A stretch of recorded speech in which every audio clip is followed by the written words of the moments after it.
Hola amigos de Cuestión de Tiempo, yo soy Dani Norato, bienvenidos una vez más al canal.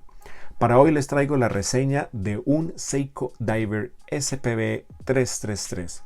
Es una edición limitada Save the Ocean, un reloj originalmente diseñado en 1968 y en ese momento tuvo su referencia 6105-8000.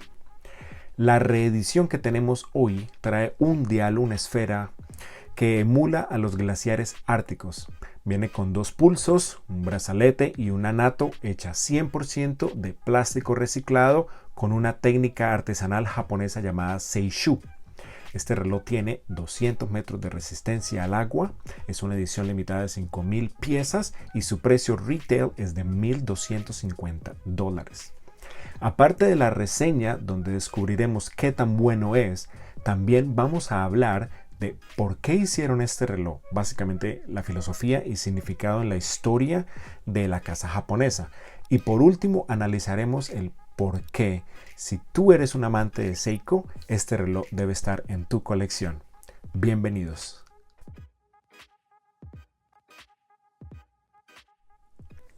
Empecemos con lo básico, las medidas.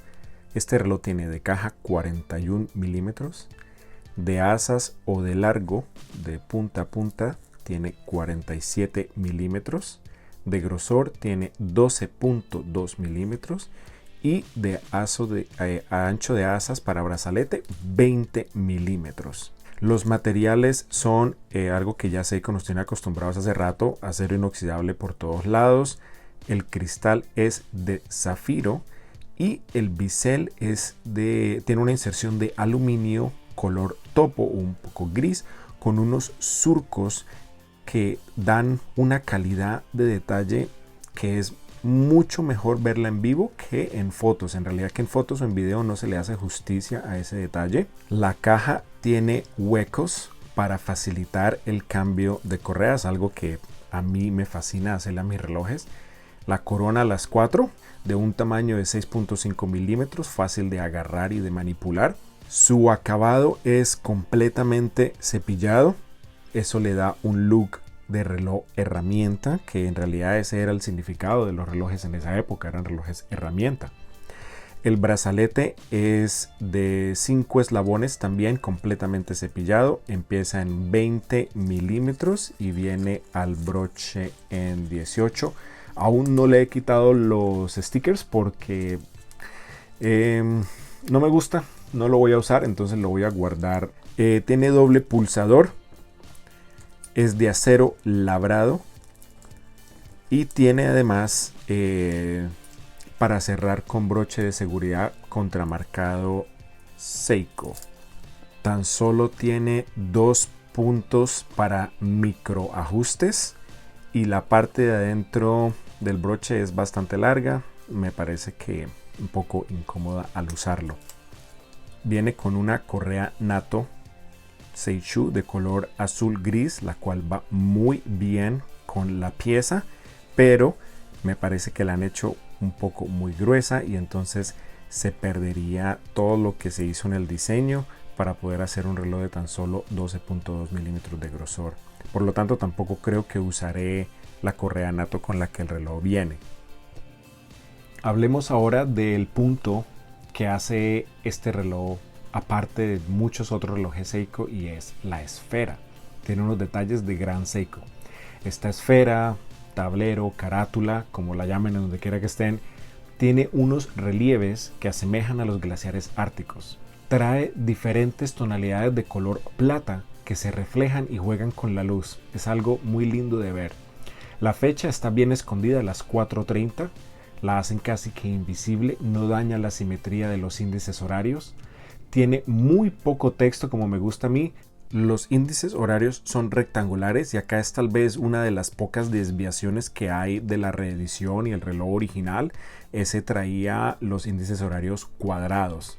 También traía la fecha a las 3, este la trae a las 4:30 y de manera circular. Las manecillas están muy bien acabadas para un reloj de este rango de precio. La mitad es cepillada, la mitad es pulida. Pero un súper detalle que tiene esta pieza es la manecilla del segundero. la cual es completamente azul y tiene al final la forma de pala.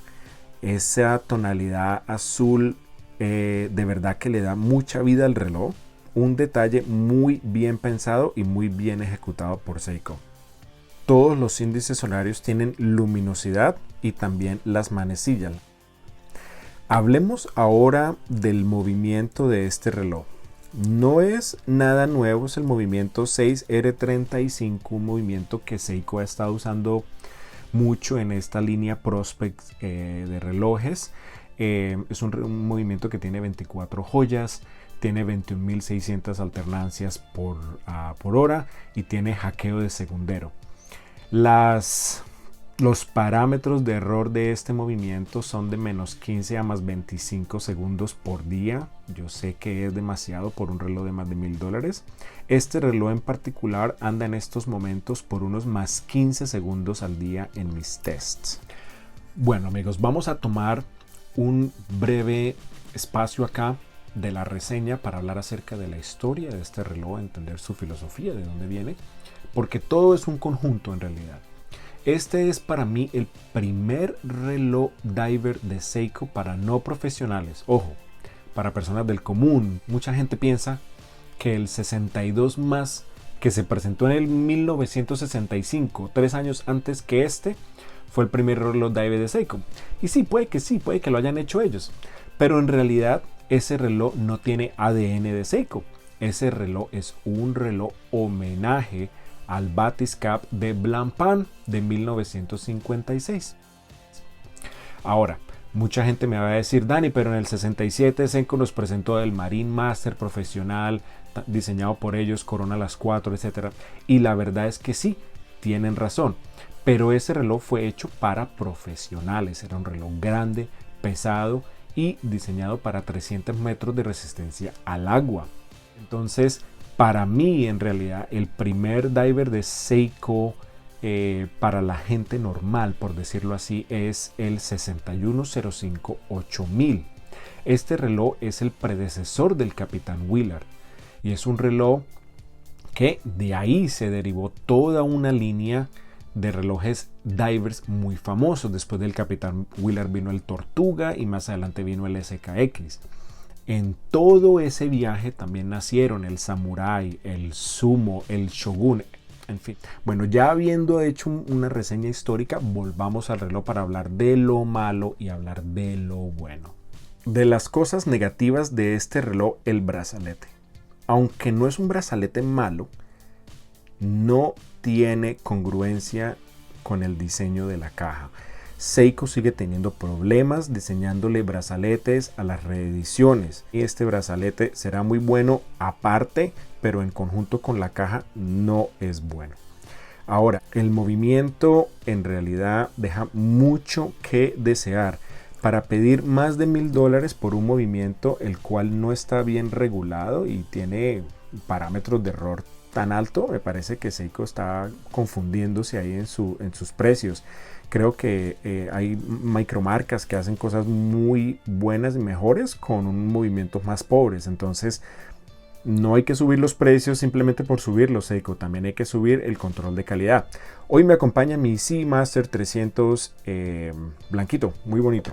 Me lo voy a poner en brazalete para que lo vean, aunque no lo voy a dejar en brazalete.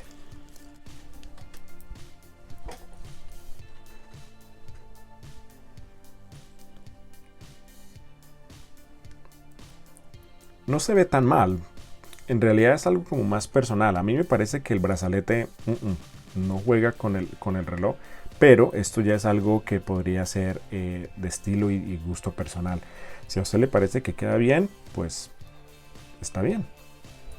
Ahora vamos a hablar de las cosas buenas que tiene este reloj, que son varias. Primero, el grosor de este reloj.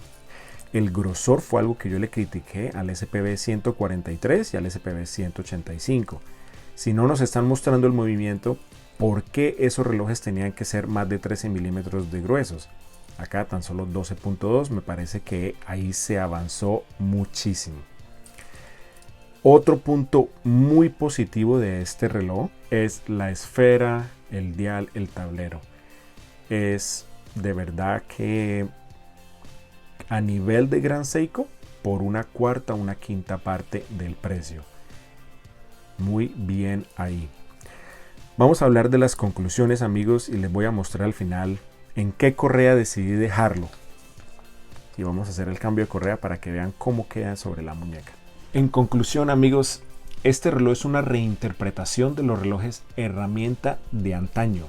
Su caja cepillada totalmente y su bisel con una tonalidad gris nos hacen saber que es un reloj que puede pasar desapercibido excepto para aquellos que conocen de historia de relojes. Por lo tanto, si tú quieres un reloj diver de Seiko con una esfera espectacular, usualmente exclusiva para Grand Seiko, y que de verdad tenga significado histórico, que tenga ADN japonés, este es el reloj que tú debes tener en tu colección. Aunque el brazalete no sea un match perfecto y aunque el movimiento deje mucho que desear, este reloj es un relojazo por todo lo que significa. Eso sí, traten de conseguirlo con un 20 o 30% de descuento para que no estén pagando de más por el simple hecho de que ahora todo es más caro. Bueno, amigos, así llegamos al final de este episodio por el día de hoy. No olviden suscribirse, danos un like, nos ayuda muchísimo a crecer. Nos vemos en la próxima. Chao, chao.